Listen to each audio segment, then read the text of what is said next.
നമസ്കാരം. ന്യൂസ് ബ്രേക്സിലേക്ക് എല്ലാ പ്രിയപ്പെട്ട പ്രേക്ഷകർക്കും സ്വാഗതം.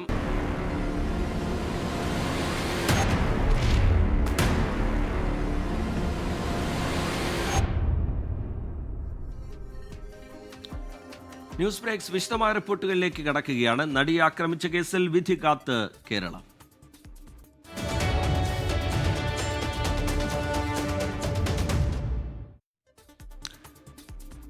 കോളിളക്കം സൃഷ്ടിച്ച നടിയെ ആക്രമിച്ച കേസിൽ വിധി ഇന്നറിയാം. എറണാകുളം പ്രിൻസിപ്പൽ സെഷൻസ് കോടതി രാവിലെ 11 മണിക്ക് കേസ് പരിഗണിക്കും. കേസിൽ ദിലീപ് അടക്കം 10 പ്രതികളാണുള്ളത്. ബലാത്സംഗം, ഗൂഢാലോചന, സ്ത്രീത്വത്തെ അപമാനിക്കൽ, അന്യായ തടങ്കൽ ഉൾപ്പെടെയുള്ള കുറ്റങ്ങളാണ് പ്രതികൾക്കെതിരെ ചുമത്തിയിരിക്കുന്നത്. വിപിൻ സി വിജയൻ വിവരങ്ങളുമായി ചേരുന്നുണ്ട് എറണാകുളം പ്രിൻസിപ്പൽ സെഷൻസ് കോടതിയിൽ നിന്ന്. അതുപോലെ വിഷ്ണു സുരേഷ് കൊച്ചിയിൽ നിന്ന് വിശദാംശങ്ങളുമായി നമുക്കൊപ്പം ചേരും. ഒപ്പം തന്നെ നിതിൻ അംബുജനും ഈ വാർത്തയുമായി ബന്ധപ്പെട്ടുള്ള കൂടുതൽ വിശദാംശങ്ങൾ പ്രേക്ഷകരുമായി പങ്കുവയ്ക്കും. ആദ്യം വിപിൻ സി വിജയനിലേക്കാണ്. വിപിൻ, കേരളം വലിയ രീതിയിൽ ചർച്ച ചെയ്ത, കേരളത്തിൽ വലിയ കോളിളക്കമുണ്ടാക്കിയ ഒരു കേസിലാണ് ഇന്ന് വിധി പറയാൻ പോകുന്നത്.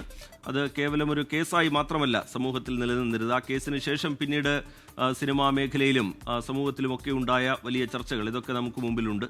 WCCയുടെ രൂപീകരണവും ഒക്കെ, ഹേമ കമ്മിറ്റിയുടെ രൂപീകരണവും ഒക്കെ നമുക്ക് മുമ്പിലുണ്ട്. അങ്ങനെ ഒരുപാട് നാടകീയ സംഭവവികാസങ്ങളിലൂടെ കടന്നുപോയ അന്വേഷണകാലം, വിചാരണക്കാലം, നിരവധി സാക്ഷികൾ കൂറുമാറുന്നത് കണ്ടു. നാടകീയമായ വഴിത്തിരിവുകളും വലിയ ഞെട്ടലുണ്ടാക്കുന്ന വെളിപ്പെടുത്തലുകളും കണ്ട കേസിൽ ഇന്ന് വിധി വരാൻ പോകുന്നു. 11 മണിയോടെ വിധി പ്രതീക്ഷിക്കാമല്ലേ വിപിൻ സി വിജയൻ?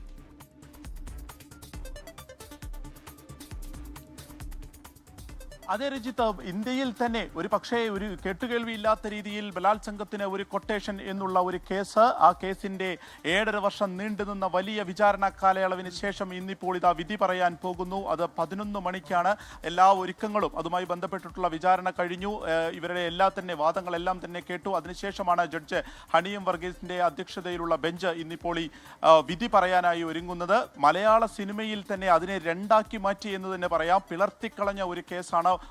നിരവധി സംഭവ ബഹുലമായിട്ടുള്ള കാര്യങ്ങൾ ഈ കേസിന്റെ തുടക്കം മുതൽ തന്നെ ഉണ്ടായിരുന്നു. ആ കേസിൽ ഏറ്റവും നിർണായക ശക്തിയായിരുന്ന 2 പേർ ഇന്നിപ്പോൾ നമ്മോടൊപ്പമില്ല. PT തോമസും അതുപോലെ തന്നെ ബാലചന്ദ്രകുമാർ. ഈ 2 പേരും ഈ ഒരു കേസിൽ ഉണ്ടായിരുന്ന ആ നടിയോടൊപ്പം നിന്നതിൽ ഏറ്റവും നിർണായക പങ്കുവഹിച്ച 2 പേരാണ്. അവർ 2 പേരും ഇന്നില്ല. ഈ ഏകദേശം 2017 ഫെബ്രുവരി 17 ഈ ഒരു അക്രമം നടന്നതിന് ശേഷം അത് ഒരു കൊട്ടേഷൻ സംഘം ഒരു നടിയെ ആക്രമിച്ചു എന്നതിൽ നിന്ന് പിന്നീട് അതിന്റെ ഗൂഢാലോചന, അതിൽ എത്രത്തോളം വലിയൊരു ഗൂഢാലോചന നടന്നിട്ടുണ്ട് എന്നുള്ളതിന്റെ ആദ്യ മൊഴിയായി പുറത്തു വരുന്നത്, അല്ലെങ്കിൽ ആദ്യം അതിന്റെ ഒരു സൂചന നൽകുന്നത് അത് സിനിമാ മേഖലയിൽ നിന്ന് തന്നെയാണ് എന്നുള്ളതാണ് ഈ കേസിലെ ഏറ്റവും പ്രധാനപ്പെട്ട ഒരു കാര്യമുള്ളത്. നടൻ ദിലീപിന്റെ ആദ്യ ഭാര്യയായിട്ടുള്ള മഞ്ജു വാര്യർ ഈ ആക്രമിക്കപ്പെട്ട നടിക്ക് ഐക്യദാർഢ്യം പ്രഖ്യാപിച്ചുകൊണ്ട് ദർബാർ ഹാളിൽ നടന്നിട്ടുള്ള സിനിമ മേഖലയിൽ നിന്ന് വന്നിട്ട് ദർബാർ ഹാളിൽ നടന്നിട്ടുള്ള ഒരു പ്രോഗ്രാമിൽ ഇതിൽ കൃത്യമായിട്ടുള്ള ഒരു ഗൂഢാലോചന നടന്നിട്ടുണ്ട് എന്നുള്ളതും അത് പുറത്തു കൊണ്ടുവരണം എന്നുള്ളതും നിസ്സംശയം അവൾക്കൊപ്പം നിൽക്കുന്നു എന്നുള്ളതും പ്രഖ്യാപിക്കുന്നത്. അങ്ങനെയാണ് സംശയമുനകളെല്ലാം തന്നെ ഇതിൽ പൾസർ സുനിക്ക് മാത്രം ഇതിലൊരു പങ്കുണ്ടാവുമോ, പൾസർ സുനിക്ക് അപ്പുറം ഇതിൽ ആർക്കൊക്കെ ഈ ഗൂഢാലോചനയിൽ പങ്കുണ്ടെന്നുള്ള അന്വേഷണം നീളുന്നതും. പൾസർ സുനി ഒരു കത്ത് ജയിലിൽ നിന്ന് പിന്നീട് ദിലീപിനേക്ക് അയക്കുന്നു. ദിലീപ് ആ പരാതിയുമായി DGPയെ കാണുന്നു. അങ്ങനെ ഈ കേസ് വീണ്ടും അതിലെ ഒരു അന്വേഷണങ്ങൾ, ആ സമയത്തൊക്കെ തന്നെ ഒരു സംശയമുനയിൽ മാത്രമായിരുന്നു ദിലീപ് എന്നുണ്ടെങ്കിൽ കൃത്യമായ തെളിവുകൾ ലഭിച്ചു എന്ന് അന്വേഷണ സംഘം പറയുകയും ജൂലൈ 10 ദിലീപ് അറസ്റ്റിലാവുകയും ചെയ്യുന്നു. അതിനുശേഷം ഇത് സുപ്രീം കോടതിയിൽ, ഹൈക്കോടതിയിൽ എത്ര തവണ ഈ കേസ് വന്നുപോയി എന്നുള്ളത് തന്നെ സംശയമാണ്. ഈ പ്രതിഭാഗത്തിനോടൊപ്പം തന്നെ പ്രോസിക്യൂഷനും ഒപ്പത്തിനൊപ്പം നിന്ന് പല കോടതികൾ കയറി എന്നുള്ളതാണ്. ഈ വിചാരണ ജഡ്ജിയെ തന്നെ മാറ്റണം എന്നുള്ള ആവശ്യവുമായി അതിജീവിത പിന്നീട് രംഗത്ത് വന്നു. ഈ മെമ്മറി കാർഡിന്റെ ഹാഷ് വാല്യൂ 3 തവണ മാറിയിട്ടുണ്ട് എന്നുള്ള വസ്തുതാ റിപ്പോർട്ട് പുറത്തു വരുന്നു. ഇങ്ങനെ സംഭവ ബഹുലമായി നടന്നിട്ടുള്ള കാര്യങ്ങൾക്കൊടുവിലാണ് ഇപ്പോൾ വിധി പറയുന്നത്. 2010 ശേഷം ഇതായി 2025 വരെ നടന്നിട്ടുള്ള എല്ലാ ചോദ്യങ്ങൾക്കും ഒരുപാട് കോടതി വ്യവഹാരങ്ങൾക്കും ശേഷമാണ് ആ ഒരു ഉത്തരവിന് വേണ്ടി നമ്മൾ കാത്തിരിക്കുന്നത്. 11 മണിയോടുകൂടി നടി ആക്രമിക്കപ്പെട്ട കേസിലുള്ള ആ വിധി പുറത്തുവരും. ആരൊക്കെ കുറ്റക്കാർ, അതിൽ ഏറ്റവും പ്രധാനം 8ാം പ്രതിയായിട്ടുള്ള ദിലീപ് ഇതിൽ കുറ്റക്കാരനാണോ അല്ലയോ എന്നുള്ളത് കോടതി വിധിക്കും എന്നുള്ളതാണ്. ഇതിലൊരു ഗൂഢാലോചന നടന്നിട്ടുണ്ട് എന്നുള്ളത് തെളിയിക്കാൻ പ്രോസിക്യൂഷന് കഴിഞ്ഞോ അതോ പ്രതിഭാഗം പറഞ്ഞതാണോ മുഖവിലക്കെടുത്ത് തുടങ്ങിയിട്ടുള്ള കാര്യങ്ങളിലാണ് ഏറ്റവും പ്രധാനപ്പെട്ട ചോദ്യവും കേരളം മുഴുവനായും കാത്തിരിക്കുകയും ചെയ്യുന്നത്. റിജിത്ത്, വിപിൻ സി വിജയൻ വിശദാംശങ്ങൾ പങ്കുവയ്ക്കുകയായിരുന്നു. കോടതി നടപടികൾ 11 മണിയോടുകൂടി തുടങ്ങും. അതിനുശേഷം ഉടൻ തന്നെ ഈ കേസിന്റെ വിധി ഉണ്ടാകും എന്നാണ് നമ്മൾ കരുതുന്നത്. ബലാത്സംഗത്തിന് കൊട്ടേഷൻ എന്ന കേസ് ദേശീയ തലത്തിൽ തന്നെ വലിയ ചർച്ചയാകുന്നത് നമ്മൾ കണ്ടു. ദിലീപിന്റെ ഇതുമായി ബന്ധപ്പെട്ടുള്ള റോൾ വലിയ രീതിയിൽ ചർച്ചയായതാണ്. നിർണായക തെളിവുകളും ശാസ്ത്രീയ തെളിവുകളും സാഹചര്യ തെളിവുകളും ഒക്കെ ദിലീപിനെതിരെ ഉണ്ട്. കൊട്ടേഷൻ ഗൂഢാലോചനയിൽ ദിലീപ് പങ്കാളിയായതിന്, പൾസർ സുനിയുമായി ചേർന്ന് പങ്കാളിയായതിന് തെളിവുകളുണ്ട് എന്ന ആത്മവിശ്വാസമൊക്കെ പ്രോസിക്യൂഷൻ പ്രകടിപ്പിക്കുന്നുണ്ട്. വിഷ്ണു സുരേഷ് കൂടി നമുക്കൊപ്പം ചേരുകയാണ് വിവരങ്ങളുമായി. വിഷ്ണു, നിരവധി സാക്ഷികൾ, സുപ്രധാനമായ രേഖകൾ, ഇതൊക്കെ കോടതിക്ക് മുമ്പിലേക്ക് എത്തിച്ചു കഴിഞ്ഞു. അനുകൂലമായൊരു വിധിയുണ്ടാകുമെന്ന പ്രതീക്ഷ, ആത്മവിശ്വാസം പ്രോസിക്യൂഷൻ പ്രകടിപ്പിക്കുന്നുണ്ടല്ലോ വിഷ്ണു. സമാനതകളില്ലാത്ത നിയമവ്യവഹാരങ്ങളിലൂടെയാണ് നടി ആക്രമിക്കപ്പെട്ട കേസ് കടന്നുപോയതെന്ന കാര്യത്തിൽ ഒരു തർക്കമില്ല. ഈ വിചാരണ കോടതി മുതൽ രാഷ്ട്രപതിയുടെ ഓഫീസ് വരെ എത്തിയ ഒരു കേസാണിത്. അതിൽ പ്രോസിക്യൂഷൻ വലിയ കോൺഫിഡൻസിലാണ്. കാരണം പരമാവധി തെളിവുകൾ, ഈ ഗൂഢാലോചന അടക്കം തെളിയിക്കുന്നതിന് വേണ്ടിയിട്ടുള്ള രേഖകളൊക്കെ കോടതിയിൽ ഹാജരാക്കാനായിട്ടുണ്ട്. 7.5 വർഷത്തെ നിയമ പോരാട്ടത്തിനിടയിൽ എന്നുള്ള ആത്മവിശ്വാസം അവർ കഴിഞ്ഞ ദിവസങ്ങളിലൊക്കെയായി പങ്കുവെക്കുന്നുണ്ട്. ഇങ്ങനെയാണ് ഈ കേസിന്റെ ഒരു ചരിത്രം. അതായത് ഇതിന്റെ വിചാരണ ആരംഭിക്കുന്നത് 2018 ജനുവരി 30-ാം തീയതിയാണ്. ആ ഘട്ടത്തിൽ അതിനു മുൻപ് ഈ കേസ് പരിഗണിക്കാൻ ഒരു വനിതാ ജഡ്ജി വേണമെന്ന് ഈ നടി തന്നെ ആവശ്യപ്പെടുന്നു. അങ്ങനെ ഹണി എം വർഗീസിന് അതിന് ചുമതല ഹൈക്കോടതി നൽകുന്നു. അങ്ങനെ ജനുവരി 30-ാം തീയതി 2018 ജനുവരി 30-ന് ഇതിന്റെ നിയമ നടപടികൾ അല്ലെങ്കിൽ ഇതിന്റെ വിചാരണ നടപടികൾ ആരംഭിക്കുന്നു. അതിനുശേഷം ഒരു 7.5 വർഷത്തെ പോരാട്ടത്തിനൊടുവിലാണ് ഇന്ന് പ്രിൻസിപ്പൽ സെഷൻസ് കോടതി ഇതുമായി ബന്ധപ്പെട്ട വിധി പറയുന്നത്. ഇതിൽ ഏറ്റവും പ്രധാനപ്പെട്ടത് 8ാം പ്രതി ദിലീപ് ഈ ഗൂഢാലോചനയിൽ പങ്കെടുത്തിട്ടുണ്ടോ ഇല്ലയോ എന്ന് പ്രോസിക്യൂഷന് തെളിയിക്കാനാകുമോ എന്നുള്ളതാണ്. അതുമായി ബന്ധപ്പെട്ടുള്ള ഡിജിറ്റൽ രേഖകൾ, അതോടൊപ്പം തന്നെ ശാസ്ത്രീയ പരിശോധനാ ഫലങ്ങൾ, ഇതെല്ലാം പ്രോസിക്യൂഷൻ കോടതിയിൽ ഹാജരാക്കിയിട്ടുണ്ടെന്ന് അവർ വ്യക്തമാക്കുകയും ചെയ്യുന്നുണ്ട്. 261 സാക്ഷികൾ, സാക്ഷി വിസ്താരത്തിന് എടുത്തത് 438 ദിവസം, പ്രോസിക്യൂഷൻ ഹാജരാക്കിയത് 833 രേഖകൾ, ആകെ 1700 രേഖകൾ, 142 തൊണ്ടിമുതലുകൾ. അങ്ങനെയാണ് ഈ കേസിന്റെ നിയമ നടപടികളുമായി ബന്ധപ്പെട്ട് ഹാജരാക്കിയിട്ടുള്ള ഒരു രേഖകളുടെ വിശദാംശങ്ങൾ. ഇനി ഇതിന്റെ ഒരു വാദപ്രതിവാദങ്ങളിലേക്ക് വന്നാൽ, ദിലീപിന് വേണ്ടി, ദിലീപ് ഏറ്റവും പവർഫുൾ ആയിട്ടുള്ള, ഒരുപക്ഷെ സംസ്ഥാനത്തിന് ഏറ്റവും കരുത്തനായുള്ള ക്രിമിനൽ ലോയർ ബി രാമൻപിള്ളയെ കളത്തിലിറക്കിയാണ് പ്രതിരോധിക്കാൻ ശ്രമിച്ചത്. പ്രോസിക്യൂഷന് വേണ്ടി ആദ്യ 2 അഭിഭാഷകർ പിന്മാറി. ഏറ്റവും ഒടുവിൽ വന്നത് അജയകുമാറാണ്. അദ്ദേഹം വളരെ കോൺഫിഡൻ്റായി ഇന്നലേക്ക് സംസാരിക്കുമ്പോൾ പറഞ്ഞത്, ഇതിൽ പരമാവധി ശിക്ഷ ഉറപ്പിക്കാനുള്ള നടപടിക്രമങ്ങൾ അല്ലെങ്കിൽ അതുമായി ബന്ധപ്പെട്ടുള്ള തെളിവുകളൊക്കെ ഞങ്ങൾ നൽകിയിട്ടുണ്ട് എന്ന് തന്നെയാണ്. 27 തവണയാണ് ഈ കേസിന്റെ വാദം മാറ്റിവെക്കുന്ന, അല്ലെങ്കിൽ വിധി പ്രഖ്യാപിക്കുന്ന ദിവസം മാറ്റിവെക്കേണ്ട സാഹചര്യം ഉണ്ടായത്. അത് ഒരു വലിയ പ്രോസസ്സായിരുന്നു.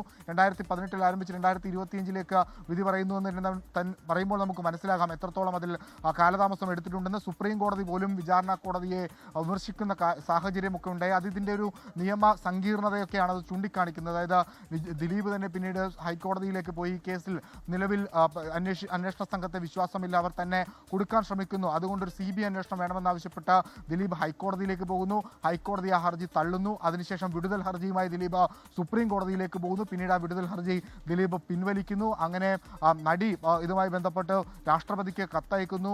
ഒപ്പം ഈ മെമ്മറി കാർഡ് ഹാഷ് വാല്യൂ ചോരുന്ന സംഭവം ഈ കേസുമായി ബന്ധപ്പെട്ടുണ്ടായി. അതിൻ്റെ ഒരു സമാന്തര അന്വേഷണം ഹണി എം വർഗീസ് നടത്തുകയും 3 തവണ ഇതിന് ഹാഷ് വാല്യൂ മാറിയിട്ടുണ്ടെന്ന് കണ്ടെത്തുകയും ഒക്കെ ചെയ്യുന്നു. അങ്ങനെ നിയമ പോരാട്ടങ്ങൾ ഒരുപാട് ഇതുമായി ബന്ധപ്പെട്ട് നടന്നിട്ടുണ്ട്. 1 മുതൽ 10 വരെ പ്രതികൾക്ക് എല്ലാവർക്കും ഗൂഢാലോചന ചുമത്തിയിട്ടുണ്ട്. അതിൽ 1 മുതൽ 6 വരെയുള്ള പ്രതികളാണ് ഈ കേസിൽ നേരിട്ട് കുറ്റകൃത്യത്തിൽ പങ്കെടുത്തുവെന്ന് പ്രോസിക്യൂഷൻ പറയുന്നത്. അവരുടെ പേര് വിവരങ്ങൾ ഇങ്ങനെയാണ്: 1ാം പ്രതി പൾസർ സുനി, 2ാം പ്രതി മാർട്ടിൻ ആന്റണി, 3ാം പ്രതി മണികണ്ഠൻ, 4ാം പ്രതി വിജീഷ് VP, 5ാം പ്രതി സലീമ, 6ാം പ്രതി പ്രദീപ്, 7ാം പ്രതി ചാർലി തോമസ്, 8ാം പ്രതിയാണ് ദിലീപ്, 9ാം പ്രതി സനൽകുമാർ, 10ാം പ്രതി തെളിവ് നശിപ്പിക്കലിന് ദിലീപിന്റെ അടുത്ത സുഹൃത്തായ ശരത്ത്. ഇങ്ങനെ 10 പ്രതികളാണുള്ളത്. ഈ 10 പ്രതികൾക്കെതിരെയും ഗൂഢാലോചന വകുപ്പ് ചുമത്തിയിട്ടുണ്ട്. 1 മുതൽ 6 വരെ പ്രതികൾ കുറ്റകൃത്യത്തിൽ നേരിട്ട് പങ്കെടുത്തവരാണ്. ദിലീപിനെതിരെ ഗ്യാങ് റേപ്പ്, അതോടൊപ്പം ഗൂഢാലോചന അടക്കം 12 വകുപ്പുകളാണ് ചുമത്തിയിട്ടുള്ളത്. ഇതിൽ ഗൂഢാലോചന തെളിയിക്കാനായി കഴിഞ്ഞാൽ സ്വാഭാവികമായും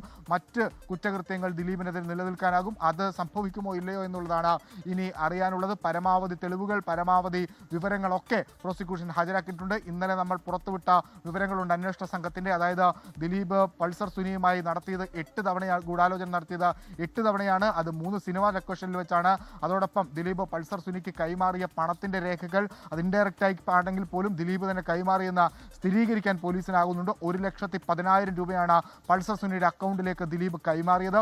1.5 കോടിയുടെ കൊട്ടേഷൻ, അത് കേസാകുകയാണെങ്കിൽ 3.5 കോടിയിലേക്ക് എത്താമെന്ന് ദിലീപ് പറഞ്ഞുവെന്ന് അന്വേഷണ സംഘം കണ്ടെത്തിയിട്ടുണ്ട്. ഒപ്പം ഇതിന് ദിലീപിന് ഈ നടിയോട് ഉണ്ടാകാൻ പകയ്ക്ക് കാരണമായ അതിന് ഉതകുന്ന വിധത്തിലുള്ള മൊഴി, ഇവർക്ക് തമ്മിലുള്ള പ്രശ്നങ്ങൾ ഉണ്ടായിരുന്നതിൻ്റെ മൊഴി സിനിമാ മേഖലയിൽ നിന്ന് തന്നെ അന്വേഷണ സംഘത്തിന് ലഭിച്ചിട്ടുണ്ട്. അത് ഏറ്റവും പ്രധാനപ്പെട്ട മൊഴി PWD 34 മഞ്ജു വാര്യർ എന്ന ദിലീപിൻ്റെ ആദ്യ ആദ്യ ഭാര്യയുടെ മൊഴിയാണ്. അത് ഏറ്റവും സ്ട്രോങ് ആയിട്ടുള്ള ഒരു മൊഴിയാണ്. ആ മൊഴിയിൽ നിന്ന് അവർ പിന്നോട്ട് പോയില്ല. തങ്ങൾ തമ്മിലുള്ള ബന്ധത്തിന് ഒളിച്ചിലുണ്ടാകാൻ കാരണം അവരാണ്, അതിജീവിതയാണ് എന്നൊരു തിരിച്ചറിവ് ദിലീപിനുണ്ടായിരുന്നു. ആ തിരിച്ചറിവിന്റെ പശ്ചാത്തലത്തിലാണ് ദിലീപ് ഇത്തരത്തിലൊരു ആക്രമണം നടത്തിയതെന്നൊരു നിഗമനത്തിലേക്ക് അന്വേഷണ സംഘത്തെ എത്തിച്ചത് ആ മൊഴിയാണ്. അങ്ങനെ പരമാവധി തെളിവുകൾ, ശാസ്ത്രീയ തെളിവുകൾ എല്ലാം സമാഹരിച്ചുകൊണ്ടാണ് ഇപ്പോൾ പ്രോസിക്യൂഷൻ ഇതിന്റെ വാദം പൂർത്തിയാക്കി ഈ കോടതിയിൽ ഇപ്പോൾ ഇതുമായി ബന്ധപ്പെട്ട റിപ്പോർട്ട് എല്ലാം സമർപ്പിച്ചിരിക്കുന്നത്. ഇനി ഇതിൽ എന്ത് നിലപാട് ഹണിയം വർഗീസ് എടുക്കും എന്നുള്ളതാണ് ഏറ്റവും പ്രധാനപ്പെട്ട കാര്യം. ഒപ്പം ഈ കേസിൽ 7.5 വർഷത്തിന് ശേഷം പൾസർ സുനിക്ക് ജാമ്യം ലഭിക്കുന്നത് നമ്മൾ കണ്ടു. ഏറ്റവും അവസാനം ഈ കേസിൽ ജാമ്യം ലഭിച്ച ആളാണ് പൾസർ സുനി.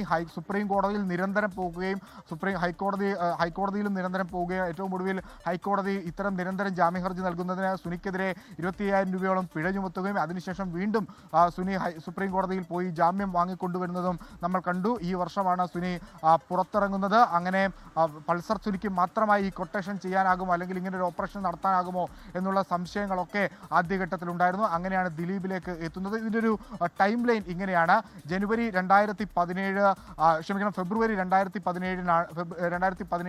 17-ാം തീയതിയാണ് ഈ സംഭവം നടക്കുന്നത്. തൃശ്ശൂരിൽ നിന്ന് എറണാകുളത്തേക്ക് വരികയായിരുന്നു. അത്താണിയിൽ വെച്ച സുനിയും കൂട്ടരും അവരുടെ വാഹനത്തെ ഇടിപ്പിക്കുന്നു. അതിനുശേഷം ഒരു ഡ്രാമ അവിടെ ക്രിയേറ്റ് ചെയ്ത സുനി ഇവരുടെ വാഹനത്തിനകത്തേക്ക് കയറുന്നു. ഇവരോട് പറയുന്നു ഇതൊരു കൊട്ടേഷനാണ് എന്ന് പറയുന്നു. സുനിയെ ഇവർ തിരിച്ചറിയുന്നുണ്ടെന്ന പ്രോസിക്യൂഷന്റെ വാദങ്ങളിലൊക്കെ പറഞ്ഞിട്ടുണ്ട്. അന്വേഷണ സംഘത്തിന്റെ കണ്ടെത്തലുണ്ട്. സുനിയെ ഇവർ തിരിച്ചറിയുന്നു. അതിനുശേഷം ഒരു കൊട്ടേഷനാണെന്ന് പറയുന്നു. അതിക്രൂരമായി ഈ പെൺകുട്ടി ബലാത്സംഗത്തിന് ഇരയാകുകയാണ്. അതിനുശേഷം അവരെ ഈ നടൻ ലാലിന്റെ വീട്ടിൽ എത്തിക്കുകയാണ്. ആ ലാലിനോട് ഇവർ ഇക്കാര്യങ്ങളൊക്കെ തുറന്നു പറയുന്നു. അതിനുശേഷം PT തോമസും അതോടൊപ്പം തന്നെ മറ്റ് പോലീസ് ഉദ്യോഗസ്ഥർ, ലാൽ തന്നെ അവിടെ നിന്ന് ലോക്നാഥ് ബെഹ്റയെ ഫോൺ വിളിക്കുകയാണ്, ഇങ്ങനൊരു സംഭവം ഉണ്ടായിട്ടുണ്ടെന്ന് പറഞ്ഞ്. അങ്ങനെ പോലീസ് സംവിധാനം ഒന്നാകെ അവിടെ എത്തുന്നു. ഏറ്റവും ഒടുവിൽ നെടുമ്പാശ്ശേരി പോലീസ് സ്റ്റേഷനിലാണ് ഈ ക്രൈം രജിസ്റ്റർ ചെയ്യുന്നത്. ആദ്യം പിടിയിലാകുന്നത് ഈ നടിയുടെ ഡ്രൈവറായി അന്ന് അവിടെ എത്തിയ മാർട്ടിൻ ആന്റണിയാണ്. മാർട്ടിൻ ആന്റണിയെ ചോദ്യം ചെയ്തതിലൂടെ പൾസർ സുനിയും വിജീഷും പ്രദീപും അതോടൊപ്പം സലീമും എന്നുള്ള പേരുകളിലേക്ക് അന്വേഷണ സംഘം എത്തുന്നു. ഇതൊരു ബലാത്സംഗം എന്ന രീതിയിൽ ആദ്യം ഈ കേസ് രജിസ്റ്റർ ചെയ്യപ്പെട്ടെങ്കിലും ആദ്യ കുറ്റപത്രം നൽകിയത് 6 പേരിൽ ബലാത്സംഗം എന്ന് പറഞ്ഞാണെങ്കിലും ഇതിലെ ഗൂഢാലോചന അന്വേഷിക്കണമെന്ന് ആദ്യ കുറ്റപത്രത്തിൽ തന്നെ വ്യക്തമാക്കിയിട്ടുണ്ടായിരുന്നു. ദിലീപിന്റെ പേര് അന്തരീക്ഷത്തിൽ ഉണ്ടായിരുന്നെങ്കിലും അദ്ദേഹത്തെ കണക്ട് ചെയ്യാനുള്ള തെളിവുകളൊന്നും ആദ്യഘട്ടത്തിൽ പ്രോസിക്യൂഷന്റെ ഭാഗത്ത് ഉണ്ടായിരുന്നില്ല. പക്ഷേ അതിനിടയിലാണ് പൾസർ സുനി എന്ന ഈ കേസിലെ 1-ാം പ്രതി ദിലീപിന് അയച്ചു എന്ന് പറയുന്ന ഒരു കത്ത് അന്വേഷണ സംഘത്തിന് ലഭിക്കുന്നത്. ആ കത്തിൽ ഇതൊരു കൊട്ടേഷൻ ആണെന്നും ആ കൊട്ടേഷൻ നൽകിയത് ദിലീപാണെന്നും വ്യക്തമാക്കുന്നുണ്ടായിരുന്നു. പക്ഷേ ദിലീപ് ആദ്യഘട്ടത്തിൽ ഇതെല്ലാം നിഷേധിക്കുന്നു. ഏറ്റവും ഒടുവിൽ തനിക്ക് ബ്ലാക്ക് മെയിലിംഗ് ഭീഷണിയുണ്ട്, തന്നെ ബ്ലാക്ക് മെയിൽ ചെയ്ത് പണം തട്ടാനുള്ള ശ്രമം പൾസർ സുനിയുടെ ഭാഗത്തുണ്ടെന്ന് ചോദിച്ച് ദിലീപ് ഒരു പരാതി നൽകുന്നു. ആ പരാതിയുടെ അടിസ്ഥാനത്തിൽ ദിലീപിനെ ജൂൺ 27-ാം തീയതി വിളിച്ച് ചോദ്യം ചെയ്യുന്നു. 14 മണിക്കൂർ. അപ്പോഴും ദിലീപിനെ വിട്ടയക്കുന്നു. ദിലീപ് ഈ കേസിന്റെ ഭാഗമല്ല എന്ന് അമ്മയിലെ ഓരോ അംഗങ്ങളും പറയുന്നു. ഏറ്റവും ഒടുവിൽ ജൂലൈ 10-ാം തീയതി ആ അറസ്റ്റ് നടക്കുന്നു. ദ മാസ്റ്റർ കോൺസ്പിറേറ്റർ ഓഫ് ഈ ക്രൈം എന്ന് അന്വേഷണ സംഘം വിശേഷിപ്പിക്കുന്നത് ദിലീപിനെയാണ്. ആ കുറ്റങ്ങളൊക്കെ നിലനിൽക്കുമോ എന്നാണ് ഇനി അറിയാനുള്ളത്. ശരി, വിഷ്ണു സുരേഷ് വിശദാംശങ്ങൾ പങ്കുവെക്കുകയാണ്. 1 മുതൽ 6 വരെയുള്ള പ്രതികൾ ഈ കുറ്റകൃത്യത്തിൽ നേരിട്ട് പങ്കെടുത്തവരാണ് എന്നാണ് അന്വേഷണ സംഘത്തിന്റെ കണ്ടെത്തൽ. ഒരു സിനിമാ കഥയെ വെല്ലുന്ന തരത്തിലാണ് ഈ കേസിലെ കുറ്റകൃത്യം ആസൂത്രണം ചെയ്യപ്പെട്ടിരിക്കുന്നത്. അതിന്റെ അന്വേഷണ കാലം ഒപ്പം തന്നെ വിചാരണക്കാലവും ഏറെ ശ്രദ്ധേയമാണ്. പ്രതികളിൽ ഒരാളായ നടൻ ദിലീപും അതുപോലെ പ്രോസിക്യൂഷനും അതിജീവിതയും ഒക്കെ പലതവണ മേൽക്കോടതികളിൽ നൽകിയ ഉപഹർജികൾ, അപ്പീലുകൾ, അതൊക്കെ വിചാരണ നീണ്ടുപോകാൻ കൂടി കാരണമായി മാറുന്നത് നമ്മൾ കണ്ടതാണ്. സംവിധായകൻ ബാലചന്ദ്രകുമാറിന്റെ വെളിപ്പെടുത്തലുകളുടെ പശ്ചാത്തലത്തിൽ മാസങ്ങളോളം അതിന്റെ വിചാരണ നിർത്തിവെച്ചുകൊണ്ടാണ് പിന്നീട് തുടരന്വേഷണം നടക്കുന്നത്. 21 സാക്ഷികൾ, വളരെ പ്രധാനപ്പെട്ട 833 രേഖകൾ, ഇതൊക്കെ കോടതിക്ക് മുമ്പിലേക്ക് എത്തുന്നത് നമ്മൾ കണ്ടു. ഫോറൻസിക് റിപ്പോർട്ടുകളടക്കം പ്രോസിക്യൂഷൻ ഹാജരാക്കിയ 833 രേഖകളും സൂക്ഷ്മമായി പരിശോധിച്ചാണ് പ്രതിഭാഗത്തിന്റെ വാദങ്ങൾ ഉൾപ്പെടെ രേഖപ്പെടുത്തിയിരിക്കുന്നത്. മൊഴികളിൽ വ്യക്തത വരുത്താനുള്ള തുടർവാദങ്ങൾക്കും നടപടിക്രമങ്ങൾക്കും വേണ്ടി കോടതി കാത്തുനിൽക്കുന്നത് നമ്മൾ കണ്ടു. അന്വേഷണ സംഘത്തിൽ അവിശ്വാസം രേഖപ്പെടുത്തിക്കൊണ്ട് മേൽക്കോടതിയിലേക്ക് ദിലീപ് പോകുന്നത് കണ്ടു. ബലാത്സംഗത്തിന് കൊട്ടേഷൻ എന്നുള്ള കേസ് അത് വലിയ രീതിയിൽ ചർച്ചയാവുന്നതും വലിയ ഇമ്പാക്റ്റുകൾ അത് ഉണ്ടാക്കുന്നതും ദേശീയ തലത്തിൽ അതിൻ്റെ ത്തിലടക്കം അത് ചർച്ചയാവുന്നതും എന്ന കാഴ്ചയും ഒക്കെ നമ്മൾ കണ്ടതാണ്. നിതിൻ അംബുജൻ കൂടി വിവരങ്ങളുമായി നമുക്കൊപ്പം കൊച്ചിയിൽ നിന്ന് ദിലീപിന്റെ വീടിന് മുന്നിൽ നിന്ന് ചേരുന്നുണ്ട്. നിതിൻ അംബുജൻ, ഇത് ദിലീപിനെ സംബന്ധിച്ചിടത്തോളം ഏറെ നിർണായകമായ ദിനമാണിന്ന്. ദിലീപിന് ഇതിൻ്റെ ഗൂഢാലോചനയിൽ പങ്ക് സ്ഥിരീകരിക്കുന്ന തരത്തിലുള്ള തെളിവുകൾ സാമ്പത്തിക ഇടപാടുകളുമായി ബന്ധപ്പെട്ട് കൊട്ടേഷൻ നൽകിയതുമായി ബന്ധപ്പെട്ടുള്ള സാമ്പത്തിക ഇടപാടുകളുമായി ബന്ധപ്പെട്ടുള്ള തെളിവുകൾ ഹാജരാക്കിയിട്ടുണ്ട് എന്ന ആത്മവിശ്വാസം പ്രോസിക്യൂഷൻ പ്രകടിപ്പിക്കുന്ന ഘട്ടം. ദിലീപിന് വളരെ നിർണായകമാണ് ഇന്നത്തെ ദിവസം. നിതിൻ അംബുജൻ. Rijith, good morning. റിജിത്ത് സൂചിപ്പിച്ച പോലെ തന്നെ ദിലീപിനെ സംബന്ധിച്ച് വളരെ നിർണായകമായ ഒരു ദിനമാണ് ഇന്നത്തേത്. ഞാനിപ്പോൾ നിൽക്കുന്ന ദിലീപിന്റെ ആലുവയിലെ വീട്ടിലാണ്. ഈ നടി ആക്രമിക്കപ്പെട്ട കേസുമായി ബന്ധപ്പെട്ട് ഓരോ ഘട്ടത്തിലും ദിലീപിന്റെ പേര് എന്നൊക്കെ ഉയർന്നു അന്നൊക്കെ ഈ വീടും ഒരു ശ്രദ്ധാകേന്ദ്രമായിരുന്നു. നമുക്കറിയാം, ദിലീപ് പല ദിവസങ്ങളിലായിട്ട് ഇവിടെ നിന്നാണ് ചോദ്യം ചെയ്യലിനായി ആലുവ പോലീസ് ക്ലബിലേക്ക് പോയത്. 2017 ജൂൺ അവസാനമാണ് ദിലീപ് ഈ ഒരു ചിത്രത്തിൽ തന്നെ വരുന്നത്. അതിന് മുമ്പാക്കി തന്നെ ദിലീപിന്റെ പേര് പല ഘട്ടങ്ങളിലും ആരോപണം എന്ന നിലയിൽ ഉയർന്നെങ്കിലും അതിനെല്ലാം തന്നെ ദിലീപ് അതിനെതിരെ പിന്നീട് പോലീസ് സമീപിക്കുന്ന ഒരു സാഹചര്യം ഉണ്ടായിരുന്നു. പക്ഷേ പിന്നീട് ജൂൺ അവസാനത്തോടു തന്നെ ദിലീപ് ഈ ചോദ്യമുനയിലേക്ക് എത്തുന്നു. അതിനുശേഷം ജൂലൈയോടുകൂടി തന്നെ ദിലീപിനെ രണ്ടാമതും ചോദ്യം ചെയ്യുന്നു. മണിക്കൂറുകളോളം ചോദ്യം ചെയ്ത ശേഷം പിന്നീട് ദിലീപിനെ അറസ്റ്റ് ചെയ്യുന്നു. അതിനുശേഷം പിന്നീട് ഏതാണ്ട് മാസങ്ങളോളം, ഏതാണ്ട് 85 ദിവസത്തോളം ദിലീപ് ജയിലിലേക്ക് പോകുന്നു. അങ്ങനെയായിരുന്നു ദിലീപിന്റെ ഒരു ജയിൽവാസ കാലം ഉണ്ടായത്. പക്ഷേ ഇതിനിടയിൽ 2017 സെപ്റ്റംബറിൽ ദിലീപിന്റെ അച്ഛന്റെ ശ്രാദ്ധത്തിൽ പങ്കെടുക്കാൻ ദിലീപ് ഇവിടെ വന്നിരുന്നു. അന്നത്തെ ദൃശ്യങ്ങളൊക്കെ തന്നെ ഒരു പക്ഷേ നമുക്കെല്ലാം ഓർമ്മയുണ്ടാകും. അങ്ങനെ ഈ വീടും ഒരു പ്രധാനപ്പെട്ട ശ്രദ്ധാ കേന്ദ്രമായിരുന്നു ദിലീപ് കേസിനെ സംബന്ധിച്ചിടത്തോളം. നിലവിലിപ്പോൾ ദിലീപ് ഈ വീട്ടിലുണ്ടെന്നാണ് മനസ്സിലാക്കാൻ സാധിക്കുന്നത്. ഇന്നലെ രാത്രി ഏതാണ്ട് 11 മണിയോട് തന്നെ ഡബ്ബിംഗ് എല്ലാം തന്നെ പൂർത്തിയാക്കി ദിലീപ് ഇവിടെ എത്തിയെന്നാണ് ദിലീപിന്റെ സുഹൃത്തുക്കൾ നമുക്ക് ലഭ്യമായ വിവരം. അതിനുശേഷം ദിലീപ് ഇവിടെ ഏതാണ്ട് 9 മണിയോട് തന്നെ കോടതിയിലേക്ക് പോകുമെന്ന വിവരമാണ് നമുക്കിപ്പോൾ പങ്കുവയ്ക്കാനുള്ളത്. എന്തായാലും 11 മണിയോട് തന്നെ കോടതി വിധി പ്രസ്താവന കേൾക്കാൻ ദിലീപ് ഇവിടെ നിന്ന് നേരെ പോകും. ഒരുപക്ഷെ ആദ്യം അഡ്വക്കേറ്റിന്റെ അടുത്തേക്ക് പോവുക, അതിനുശേഷമാകും പിന്നീട് ദിലീപ് കോടതിയിലേക്ക് പോവുകയെന്ന് മനസ്സിലാക്കുന്നു. എന്തായാലും നേരത്തെ സൂചിപ്പിച്ചപ്പോൾ തന്നെ ദിലീപിനെ സംബന്ധിച്ചാണെങ്കിൽ ഏറെ നിർണായകമായ ഒരു ദിനമാണ്. കാരണം കേരളത്തെ പിടിച്ചുകുലുക്കിയ കേസ് ഒരുപക്ഷെ അപൂർവങ്ങളിൽ അപൂർവമായ ഒരു കേസ് എന്ന് തന്നെ വിലയിരുത്താം. അങ്ങനെ ബലാത്സംഗത്തിന് കൊട്ടേഷൻ എന്ന ഒരു കേസ്, അതിൽ ദിലീപ് പ്രതിയാകുന്നു. മാത്രമല്ല ജനപ്രിയ നായകനായ ദിലീപ് ഒരു ഘട്ടത്തിൽ വില്ലനായി തന്നെ നമ്മുടെ വരുന്നൊരു സാഹചര്യം ഉണ്ടായിരുന്നു. അങ്ങനെയായിരുന്നു ദിലീപിന്റെ ഈ കഴിഞ്ഞ കാലങ്ങളൊക്കെ തന്നെ ഉണ്ടായത്. കാരണം 7 വർഷത്തോളം ദിലീപ് കേസുമായി ബന്ധപ്പെട്ട് അന്വേഷണം നേരിട്ടു, പ്രതിപട്ടികയിലേക്ക് വരുന്നു, അങ്ങനെ വിചാരണ നേരിട്ടിപ്പോൾ ഏറ്റവും ഒടുവിലായി അതിന്റെ വിധി എന്താണെന്ന് അറിയാനുള്ളൊരു ആകാംക്ഷയിലാണ് കേരളമുള്ളത്. എന്തായാലും ആ വിധി കേൾക്കാൻ അല്പസമയത്തിനകം ഒരുപക്ഷെ 9 മണിയോട് തന്നെ ദിലീപ് ഇവിടെ നിന്ന് പുറത്തേക്ക് പോകുമെന്നാണ് മനസ്സിലാക്കാൻ സാധിക്കുന്നത്.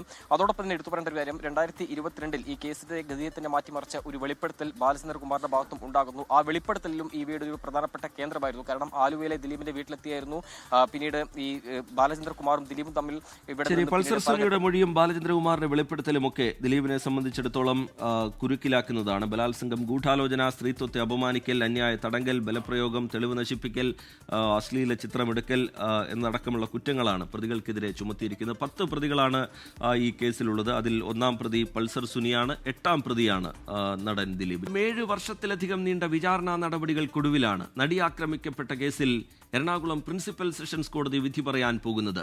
അതിസങ്കീർണമായ നാടകീയ സംഭവങ്ങളിലൂടെ കടന്നുപോയ കേസിന്റെ നാൾ വഴി ഒരിക്കൽ കൂടി നമുക്ക് പരിശോധിക്കാം റിപ്പോർട്ടിലേക്ക്.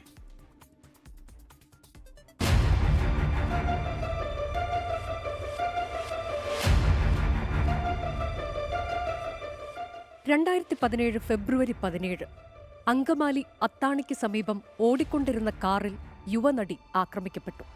ആ വാർത്തയറിഞ്ഞ് കേരളം ഞെട്ടിത്തരിച്ചു. ഫെബ്രുവരി 23 കേസിലെ മുഖ്യപ്രതി പൾസർ സുനി അറസ്റ്റിലായി.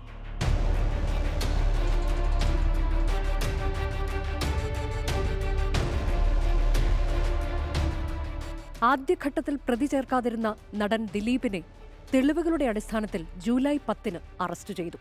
പിന്നാലെ ദിലീപിനെ താരസംഘടനയായ അമ്മയിൽ നിന്ന് പുറത്താക്കി.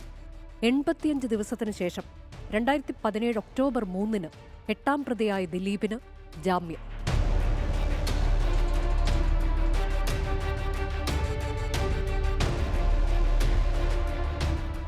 ദിലീപും പൾസർ സുനിയും ഉൾപ്പെടെ കേസിലാകെ 10 പ്രതികൾ. ആക്രമിക്കപ്പെട്ട നടിയോട് ദിലീപിന് മുൻവൈരാഗ്യമുണ്ടായിരുന്നുവെന്നും ഇതേ തുടർന്നാണ് കൃത്യം ആസൂത്രണം ചെയ്ത് നടപ്പാക്കിയത് എന്നുമാണ് അന്വേഷണ സംഘത്തിന്റെ കണ്ടെത്തൽ.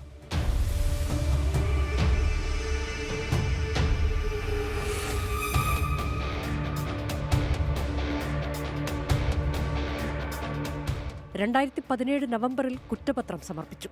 2018 മാർച്ച് 8 എറണാകുളം പ്രിൻസിപ്പൽ സെഷൻസ് കോടതിയിൽ വിചാരണ തുടങ്ങി. 2018 ജൂണിൽ CBI അന്വേഷണം ആവശ്യപ്പെട്ട് ദിലീപ് ഹൈക്കോടതിയിൽ സമർപ്പിച്ച ഹർജി ഹൈക്കോടതി സിംഗിൾ ബെഞ്ച് തള്ളി. സാക്ഷി വിസ്താരം പൂർത്തിയായത് 4.5 വർഷം കൊണ്ട്. ആകെ വിസ്തരിച്ചത് 261 സാക്ഷികളെ. ഹാജരാക്കിയത് 1600 രേഖകൾ. സിനിമാ കഥയെ വെല്ലുന്ന ട്വിസ്റ്റുകളാണ് കേസിലുടനീളം കണ്ടത്. 2021 ഡിസംബർ 25-ന് ദിലീപിനെതിരായ ബാലചന്ദ്രകുമാറിന്റെ വെളിപ്പെടുത്തൽ, പീഡന ദൃശ്യങ്ങളടങ്ങിയ മെമ്മറി കാർഡ് ചട്ടവിരുദ്ധമായി തുറന്നു പരിശോധിച്ചത്, ആദ്യം ദിലീപിനെതിരായി മൊഴി നൽകിയ ചില താരങ്ങൾ പിന്നീട് മൊഴി മാറ്റിയത്, വിചാരണ കോടതി ജഡ്ജിക്കെതിരെ അതിജീവിത രംഗത്ത് വന്നത്, സത്യസന്ധമായ നടപടികൾക്ക് വേണ്ടി അതിജീവിതയ്ക്ക് രാഷ്ട്രപതിയെ വരെ സമീപിക്കേണ്ടി വന്നു. 2022 ജാനുവരി 7-ന് പുതിയ വെളിപ്പെടുത്തലുകളുടെ പശ്ചാത്തലത്തിൽ അന്വേഷണത്തിന് പുതിയ ടീം. ബാലചന്ദ്രകുമാർ ഹാജരാക്കിയ ഓഡിയോ ക്ലിപ്പുകളെ ആധാരമാക്കി 2022 ജാനുവരി 9-ന് പുതിയ FIR. ജാനുവരി 10-ന് സ്വയം വെളിപ്പെടുത്തിക്കൊണ്ട് അതിജീവിതയുടെ ഇൻസ്റ്റഗ്രാം പോസ്റ്റ്. വീണ്ടും നാടകീയമായ സംഭവങ്ങളുടെ ഘോഷയാത്ര.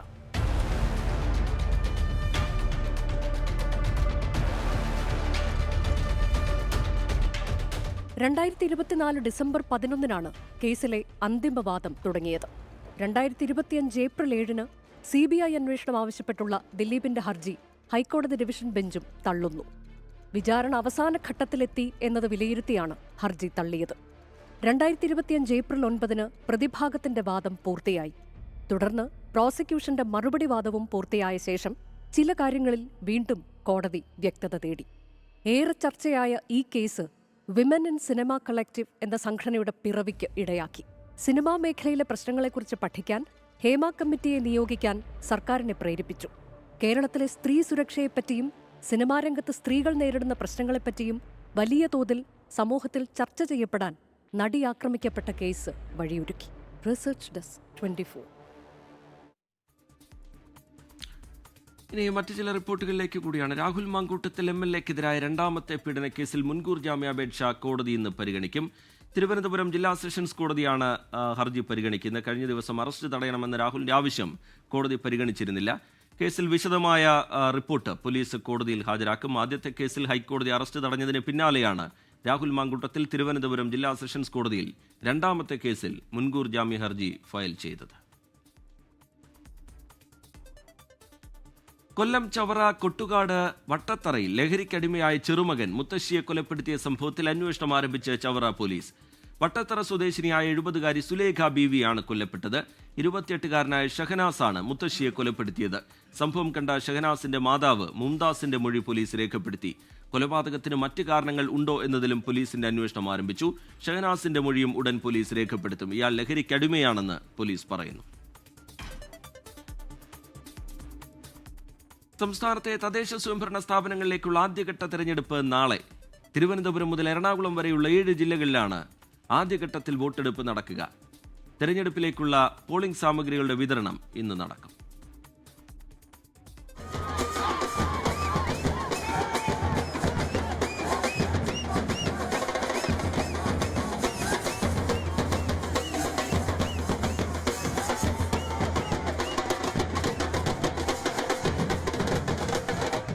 നീണ്ട ഒരു മാസത്തെ തെരഞ്ഞെടുപ്പ് പ്രചാരണത്തിനു ശേഷം 7 ജില്ലകൾ നാളെ പോളിംഗ് ബൂത്തിലേക്ക്. തിരുവനന്തപുരം മുതൽ എറണാകുളം വരെയാണ് ആദ്യഘട്ട വോട്ടെടുപ്പ്. 471 ഗ്രാമപഞ്ചായത്തുകൾ, 75 ബ്ലോക്ക് പഞ്ചായത്തുകൾ, 7 ജില്ലാ പഞ്ചായത്തുകൾ, 39 മുനിസിപ്പാലിറ്റികൾ, 3 കോർപ്പറേഷനുകൾ എന്നിവിടങ്ങളിലേക്കാണ് തെരഞ്ഞെടുപ്പ്. വ്യാഴാഴ്ച നടക്കുന്ന ആദ്യഘട്ടത്തിൽ 604 തദ്ദേശ സ്ഥാപനങ്ങളിലെ 12,408 വാർഡുകളിലാണ് തെരഞ്ഞെടുപ്പ് നടക്കുക. 36,630 സ്ഥാനാർത്ഥികൾ ആദ്യഘട്ടത്തിലും 39,013 സ്ഥാനാർത്ഥികൾ രണ്ടാം ഘട്ടത്തിലുമായി ഇത്തവണ സംസ്ഥാനത്താകെ 75,643 സ്ഥാനാർത്ഥികളാണ് ജനവിധി തേടുന്നത്. സ്ഥാനാർത്ഥികളിൽ കൂടുതലും സ്ത്രീകളാണ്. ആദ്യഘട്ട തെരഞ്ഞെടുപ്പിനുള്ള പോളിംഗ് സാമഗ്രികളുടെ വിതരണം രാവിലെ 9 മണി മുതൽ ആരംഭിക്കും. രണ്ടാം ഘട്ട വോട്ടെടുപ്പുള്ള ജില്ലകളിൽ നാളെയാണ് പരസ്യപ്രചാരണം അവസാനിക്കുക. എല്ലാ ജില്ലകളിലും വോട്ടെണ്ണൽ ശനിയാഴ്ച രാവിലെ 8 മണി മുതൽ ആരംഭിക്കും. 24 തിരുവനന്തപുരം. ഈ റിപ്പോർട്ടോടെ ന്യൂസ് ബ്രേക്സിന്റെ സമയം ഇവിടെ പൂർത്തിയാവുകയാണ്.